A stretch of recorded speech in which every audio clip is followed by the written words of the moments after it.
বর্তমান বিশ্বে শত্রুপক্ষকে ঘায়েল করার প্রধান হাতিয়ার হলো মিসাইল। কারণ পারমাণবিক বোমা তো নিষিদ্ধ, আর পারমাণবিক বোমার বিকল্প হিসাবে এখন ব্যবহার করা হয় ভয়ঙ্কর এই মিসাইল। সম্প্রতি ইরান ইসরায়েলের আয়রন ডোমকে ফাঁকি দিয়ে ইতিহাসের পাতায় এক ভয়ঙ্কর অধ্যায় যোগ করেছে, যা বিশ্ববাসীকে দেখিয়ে দিয়েছে মিসাইলের ভয়াবহ ক্ষমতার আসল পরিচয়। যখন মিসাইল উৎক্ষেপণ করা হয় তখন তা যেন অসীম রণক্ষেত্রের দিকে এগিয়ে যায়, এক ভয়ঙ্কর সংকেত হিসাবে। মিসাইল যা শব্দের থেকেও কয়েক গুণ দ্রুত ছুটে চলে, যেন মৃত্যুর এক অদৃশ্য দূত। প্রতিটা উৎক্ষেপণ এই মিসাইল যেন এক ভয়ঙ্কর সংকেত নিয়ে ছুটে চলে। এই মিসাইলের গতিতে লুকিয়ে থাকে নিরীহ মানুষের সম্ভাব্য মৃত্যুর এক মর্মান্তিক বাণী। যেমন আগুনের লেলিহান শিখা ছড়িয়ে পড়ে চারপাশে, তেমনি মিসাইলের বিস্ফোরণও মুহূর্তেই এক ধ্বংসাত্মক বিস্ফোরণ, যেখানে পৃথিবী একেবারে থমকে যায়। ধ্বংস হয়ে যায় শত্রুর ঘাঁটি, বাড়ি, ভবন এবং অস্ত্রশস্ত্র। আধুনিক যুদ্ধের এই এক নতুন বাস্তবতা। পারমাণবিক অস্ত্রের ব্যবহার নিষিদ্ধ হওয়ায় সবার কাছে মিসাইল হয়ে উঠেছে এক জনপ্রিয় অস্ত্র। এটা ব্যবহার হয় একাধিক পরিবেশে, সড়কে, আকাশে, এমনকি সমুদ্রের গভীরে পর্যন্ত। কিন্তু প্রশ্ন হলো যে মিসাইল আসলে কিভাবে কাজ করে, এর পেছনে থাকা ফিজিক্সটা কি, এবং এর বিপুল ক্ষমতা কোথায় থেকে আসে, আর এটা কিভাবে গিয়ে লক্ষ্য বস্তুর পেছনে ছুটে চলে, একেবারে নিখুঁতভাবে আঘাত করে। তবে এইগুলো জানার আগে আমাদের জানতে হবে মিসাইলের প্রকারভেদ সম্পর্কে। কারণ মিসাইল মূলত দুই প্রকার হয়, ব্যালিস্টিক এবং ক্রুজ মিসাইল। ব্যালিস্টিক মিসাইলগুলো এমনভাবে ডিজাইন করা হয় যে এটা উৎক্ষেপণের পর নিয়ন্ত্রণের প্রয়োজন হয় না, আর তাই একে বলা হয় আনগাইডেড মিসাইল। কিন্তু ক্রুজ মিসাইলগুলো এর পুরোপুরি বিপরীত, যেগুলো উৎক্ষেপণের পরও নিয়ন্ত্রণ করা যায়, তাই এগুলোকে বলা হয় গাইডেড মিসাইল। তাই যখন ক্রুজ মিসাইল শত্রুপক্ষকে লক্ষ্য করে ছুটে চলে তখন তা যেন শত্রুকে ধ্বংস করে তবেই ক্ষান্ত হয়। শত্রু যেখানে যেতে থাকে, যেভাবে যেতে থাকে, ঠিক তার পিছু পিছু সেইভাবেই প্রবল গতিতে ছুটতে থাকে এবং শত্রুকে ধ্বংস করে দেয় এই ক্রুজ গাইডেড মিসাইল। মিসাইল কিভাবে গতিশীল লক্ষ্যবস্তুতে গিয়ে আঘাত করতে পারে তা জানার আগে চলুন জেনে নেই এই ভয়াবহ মিসাইলের মধ্যে কি কি পদার্থ লুকিয়ে থাকে। মূলত মিসাইলের ভেতরে সমস্ত বিস্ফোরক পদার্থ শক্তিশালী স্টিলের কেস বা আবরণ দ্বারা আবৃত থাকে। এর সামনের অংশ সুচালু হয় যাতে বাতাসের বাধার কারণে গতি কমে না যায়। এই সামনের অংশ সুচালু বলে মিসাইল প্রবল বাতাসের বাধা অতিক্রম করতে সক্ষম হয়। মিসাইলের শক্তি, গতি ও স্থিরতা সবকিছুই একত্রে কাজ করে, যেন একটা শিকারী নেকড়ে রাতের অন্ধকারে শিকারকে তাড়া করছে। সত্য বলতে মিসাইলের কার্যকারিতা দেখলে মনে হয় যে মিসাইলের প্রাণ আছে। শুধু তাই না, মিসাইলের ডানা বা পাখাগুলো ইলেকট্রনিকভাবে নিয়ন্ত্রিত হয়, যা মিসাইলকে বিভিন্ন দিকে মোড় নিতে সাহায্য করে। যখন এই পাখাগুলো নিয়ন্ত্রণ করা হয় তখন মিসাইল উপরে, নিচে, ডানে, বামে, যে কোনো অ্যাঙ্গেলে, যে কোনো মুহূর্তে বাঁক নিতে পারে।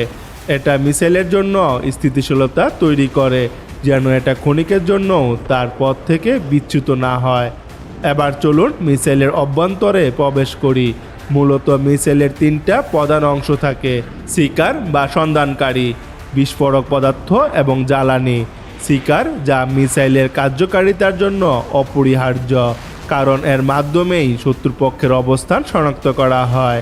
শিকারের মধ্যে thermal imaging camera, infrared imaging এবং হাই অ্যাকুরেসি ইনার্শিয়াল নেভিগেশন এর মতো প্রযুক্তি থাকে। হ্যাঁ, এই শিকারই শত্রুর অবস্থান নির্ধারণ করে এবং তারপর সেটাকে ধাওয়া করার জন্য মিসাইলকে নির্দেশনা দেয়।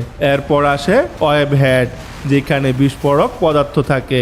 এই ভীতিকর অস্ত্রের ডিটেকশন বা শনাক্তকরণ থেকে শুরু করে ধ্বংস পর্যন্ত সবকিছু জড়িত থাকে একটা নিখুঁত পরিকল্পনার মধ্যে। আর মিসাইলের শব্দের থেকেও দ্রুত গতিতে ছুটে চলা শক্তি আসে জ্বালানি থেকে। কঠিন এবং তরল দুই ধরনের জ্বালানি ব্যবহার করা হয় মিসাইলে। অধিকাংশ মিসাইলেই সাধারণত কঠিন জ্বালানি পদার্থ ব্যবহার করে। সেই সাথে থাকে এই জ্বালানিকে জ্বালিয়ে দেওয়ার জন্য বিভিন্ন ধরনের অক্সিডাইজার। এই অক্সিডাইজারের মূল কাজ হলো জ্বালানিকে জ্বালিয়ে দেওয়া, আর তাই জ্বালানি এবং অক্সিডাইজার একসাথে প্যাক করা থাকে একটা ধাতব আবরণে, যা ইলেকট্রিক্যাল হাই ভোল্টেজ তৈরি করে। এটা যখন জ্বলে ওঠে তখন প্রোপেল্যান্ট দহনের প্রক্রিয়ার মাধ্যমে মিসাইলের নিচের দিকে নজেল দিয়ে প্রবল গতিতে গ্যাস নির্গত হতে থাকে। নজেল দিয়ে প্রবল গতিতে গ্যাস নির্গত হওয়ার শক্তি বিপরীত দিকে মিসাইলের বডিকে প্রবল গতিতে সামনের দিকে ছুটে চলতে বাধ্য করে, আর এভাবেই মিসাইল প্রবল গতিতে লক্ষ্যবস্তুকে ধাওয়া করতে পারে। কিন্তু এখন একটা গুরুত্বপূর্ণ প্রশ্ন হলো, মিসাইল কিভাবে লক্ষ্যবস্তুকে শনাক্ত করে এবং তা ধ্বংস করতে সক্ষম হয়? আমাদেরকে মনে রাখতে হবে, মিসাইল যে কোনো জায়গা থেকে উৎক্ষেপণ করা যায়। এটা হতে পারে আন্ডারগ্রাউন্ড ফাইটার জেট বা গাড়ি থেকে।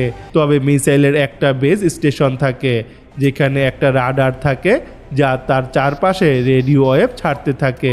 যখন শত্রুর কোনো ফাইটার জেট লক্ষ্যবস্তুর রাডারের রেঞ্জে প্রবেশ করে তখনই এটা শনাক্ত হয়ে যায়। শনাক্তকরণে এই প্রক্রিয়া কখনো কখনো মহাকাশ থেকে স্যাটেলাইট প্রযুক্তি ব্যবহার করেও করা হয়, যা এক দেশ থেকে অন্য দেশে মিসাইল নিক্ষেপের কাজে ব্যবহার করা হয়। হ্যাঁ, এভাবে রাডার বা স্যাটেলাইট দিয়ে শনাক্তকারী লক্ষ্যবস্তুর তথ্য মিসাইলের শিকারে পাঠানো হয়।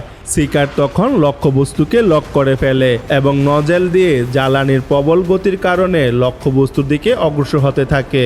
আর যখনই মিসাইল শত্রুপক্ষের একদম কাছাকাছি চলে যায় তখন শিকার একটি অত্যাধুনিক প্রযুক্তির মাধ্যমে শত্রুর অবস্থান নিশ্চিত করে।